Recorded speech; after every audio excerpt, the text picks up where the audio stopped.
GPay scam வந்துட்டு வாட்ஸ்அப்ல ஒரு ஆடியோ பரவுறத நம்மளால பார்க்க முடியுது. அது என்னன்ட்டு ரிசர்ச் பண்ணையில நமக்கு ஒரு சில விஷயங்கள் கிடைக்குது. அது என்னன்ட்டு உங்ககிட்ட சொல்லலான்னு தான். ஹார்ட்டின் சிம்பல்ல கை குடுக்குற மாரி ஒரு ஐகான் இருக்கு இல்லைங்களா?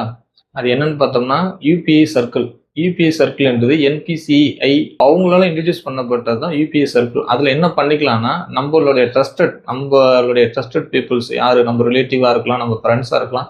அவங்களால யுபிஐ அக்கவுண்ட்ல அவங்க பேங்க்லயோ இல்ல பேங்க் அக்கவுண்ட் இல்லாமலோ இருக்கிறாங்கன்னா, அவங்கள இந்த யுபிஐ சர்க்கிள்ல நம்மள 5 பேர் வரைக்கும் ஆட் பண்ணிக்கலாம். அந்த ஆட் பண்றவங்களால என்ன பண்ண முடியும்னா, நம்மளுடைய யுபிஐ அக்கவுண்ட் அவங்களுடைய செகண்டரி அக்கவுண்ட் மாரி யூஸ் பண்ணிக்கலாம். 15,000 வரைக்கும் பெர் மந்த்துக்கு டிரான்சாக்ஷன் பண்ணிக்க முடியும்.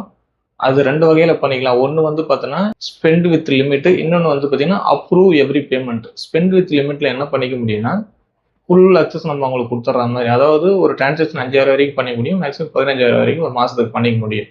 அதுவே அப்ரூவ் எவ்ரி பேமெண்ட்ன்னு இருக்கு இல்லைங்களா? அதுல பார்த்தோம்னா, அவங்களால அவங்க பண்ற ஒரு டிரான்சாக்ஷனும் நமக்கு நோட்டிஃபிகேஷன் வரும். நோட்டிஃபிகேஷன்ல போய் நம்ம அப்ரூவ் பண்ணா மட்டும் தான் அந்த பேமெண்ட் அவங்களுக்கு கம்ப்ளீட் ஆகும். ஸோ, இதுதான் இதுல இருக்கிற விஷயம்.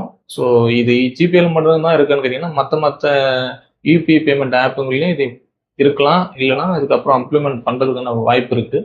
ஸோ, ஒரு அவேர்னஸ்க்காக தான் கிரியேட் பண்ணது. பார்த்து நீங்க தான் கேர்ஃபுல்லா இருந்துக்கணும். ஸோ, அத இனிஷியலா நீங்க அத செக் பண்ணிக்கோங்க. அது யுபிஐ சர்க்கிள்ல போயிட்டு அப்படியே செட்டிங்ல ஆல்ரெடி ஆக்டிவேட்ல இருக்கான்றத கூட நீங்க இன்ஸ்டால் பண்ணிக்கிட்டு, இன்கேஸ் தேவையில்லாம எதனா இருந்ததுன்னா ஸ்டாப் பண்ணிக்கோங்க. ஸோ, அதுக்காக தான் கிரியேட் பண்ணோம். Thank you.